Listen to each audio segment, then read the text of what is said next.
Hello everyone, welcome back to the channel. তো আজকে review করব পঞ্চায়েত সিজন 4কে। বহু বছর ধরে পঞ্চায়েত কিন্তু ভারতীয় স্ট্রিমিং জগতের শক্তির প্রতিচ্ছবি ছিল। ক্রাইম ড্রামা, বন্দুক যুদ্ধ এসবের ভিড়ে এই সিরিজ যেন ছিল দর্শকের জন্য একটি তাজা বাতাস। সমালোচকদের প্রশংসা কুড়িয়েছিল, কিন্তু যেমনটা হয় সব কিছুরই একটা শেষ আছে।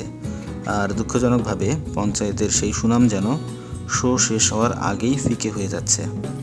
এই সিজনের কেন্দ্রে ফুলেরার পঞ্চায়েত নির্বাচন, যা একেবারে ভুলে গেছে যে পঞ্চায়েতকে কোন বিষয়টা এত জনপ্রিয় করে তুলেছিল। সরলতা ও আত্মীয়তার অনুভব।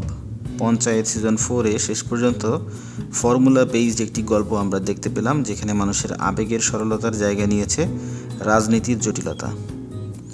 সিজন 3-এর সমাপ্তির পরেই সিজন 4 শুরু হয়, যেখানে নির্বাচন চলছে। আর মঞ্জু দেবী এবং প্রধানজি কঠিন চ্যালেঞ্জের মুখে পড়েছেন ক্রান্তি দেবী ও ভূষণের বিরুদ্ধে। অভিষেক নিরপেক্ষ থাকার আশা ছেড়ে দিয়েছে অনেক আগেই, এখন সে মঞ্জুদের দলের পক্ষে। তবে প্রধানজি শক্তিশালী প্রতিপক্ষ হলেও জয় পাওয়া কিন্তু এত সহজ হবে না। এই সিজনের মূল সমস্যা হলো নির্বাচনের ওজন। আগের 2 সিজন দুর্দান্ত ছিল, কারণ প্রতিটি এপিসোড ছিল প্রায় স্বতন্ত্র গল্প, যা মিলেমিশে এক বিস্তৃত কাহিনী তৈরি করেছিল। সিজন 3 কিছুটা সরে গিয়েছিল এই ধারা থেকে, কিন্তু টান টান চিত্রনাট্য এবং স্মরণীয় দৃশ্য দিয়ে টিকেছিল। কিন্তু সিজন 4 হারিয়ে যায় রাজনৈতিক চক্রান্তে। এটি অবশ্যই গুরুত্বপূর্ণ ছিল নির্মাতাদের জন্য, কিন্তু এর ফলে শো এর সরলতা হারিয়ে গেছে। এই সিজনে অনেক কিছু বানানো মনে হয়, পুরোনো ফর্মুলার পুনরাবৃত্তি দেখা যায়, যা শো এর সতেজতা কেড়ে নিয়েছে। সবচেয়ে বড় ভুল হয়েছে প্রধানজির চরিত্র নিয়ে। রঘুবীর যাদব একসময় এক চালাক কিন্তু সৎ রাজনীতিক হিসেবে দেখানো হয়েছিল, যিনি ফুলেরার জন্য উপযুক্ত নেতা।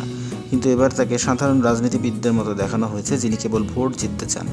যদি তাকে একটি ত্রুটিপূর্ণ চরিত্র হিসেবেই দেখানোর উদ্দেশ্য হয়ে থাকে, সেটা ঠিকমতো ফুটে ওঠেনি, বরং তাকে অকার্যকর বলেই মনে হয়।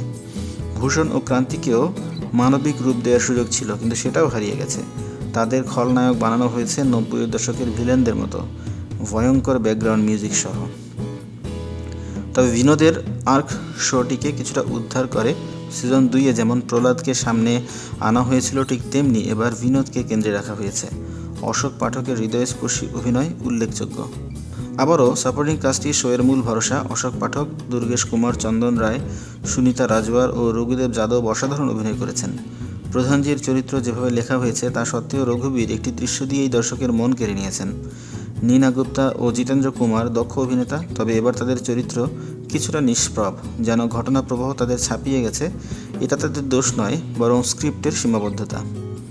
পঞ্চায়েত সিজন 4 খারাপ নয়, কিন্তু শো এর মানদণ্ড অনুযায়ী হতাশাজনক। ফুলেরা এখনও বেঁচে আছে, যেখানে গল্প ও চরিত্র আছে, যেমন ইলেকট্রিশিয়ান, মঞ্জুর বাবা, যারা নজর কেড়েছেন। কিছু পুরনো চরিত্র আবার আলো ছড়িয়েছে, তবে হাসির ঝলক কম, গল্পে জৌলুসের অভাব, আর শো এর আগের মতো উজ্জ্বলতা আর হয়তো খুঁজে পাবেন না। তো এই ছিল আমাদের আলোচনা। এই বিষয়ে আপনার কোনো মতামত থাকলে অবশ্যই কমেন্ট সেকশনে জানাবেন। আমাদের ভিডিও ভালো লাগলে লাইক করবেন, শেয়ার করবেন, আর আমাদের চ্যানেলে যদি নতুন হয়ে থাকেন অবশ্যই সাবস্ক্রাইব করবেন। কথা হবে পরবর্তীতে অন্য কোনো ভিডিওতে। সে পর্যন্ত ভালো থাকুন।